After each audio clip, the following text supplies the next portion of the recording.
So my forebears were French lace makers who went to England and then, um, with the Industrial Revolution, ended up here in Australia. And maybe that's where some of that comes from. It's just a natural sort of thing in my genetics. I don't know. But I've always loved textures of things and found some sort of meaning in textures, that from the texture of the barks to, the grasses. It could be a visual texture or actual physical texture. I find that most appealing. Once I could have a large studio, my work evolved into, I think, into more, not necessarily large pieces, but more diversity. It allowed me to work on several things at once. So I could move from say an assemblage to some paperwork and then back again, and it all sort of cross fertilized and became something that the work all spoke to each other, but was individual as well. Whereas when before I had that studio, I was more limited. And also I always wanted a studio in the bush, and it's so wonderful just having this where I can contemplate and look out on the bush, and just time just sort of stands still in a way when I'm in here.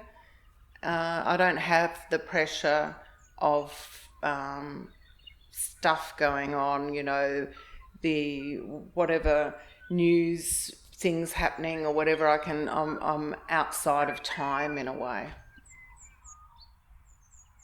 I think the thing that I love about Australia generally is that it's still quite wild. Like, there's so many deserts and wild places where nature just does its own thing and doesn't care about mankind. Um, you know, you can get a window into it. You can sit in that landscape and feel a part of it, instead of ruling it like in Europe or somewhere where it might be. Everything's so regimented. Here it's all still pretty wild and chaotic and doing its own thing. I was brought up on a farm and next to a national park, so I did a lot of just walking around. We had no neighbours, so I just entertained myself walking around through the park, finding little treasures in nature and looking at everything, finding it all quite fascinating and exciting, really.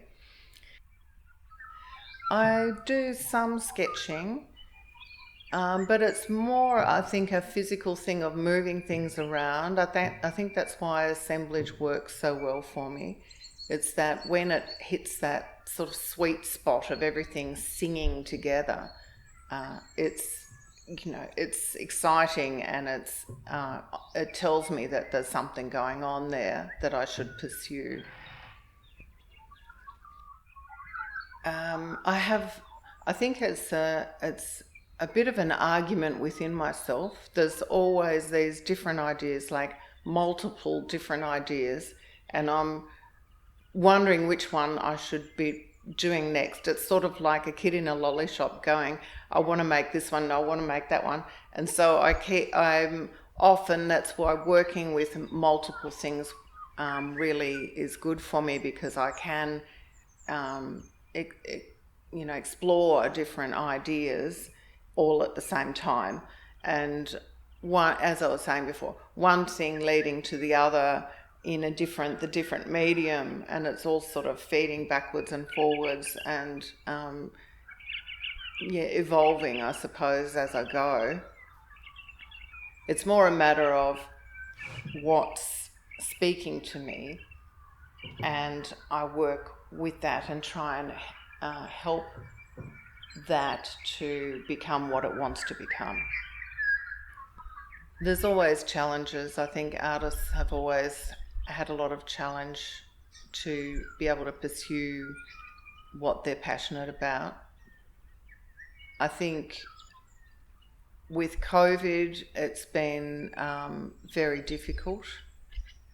There's been a lot of, people artists can't show their work, and materials can be difficult to get, and just going outside of the farm or the studio can feel threatening. It's it's an interesting times.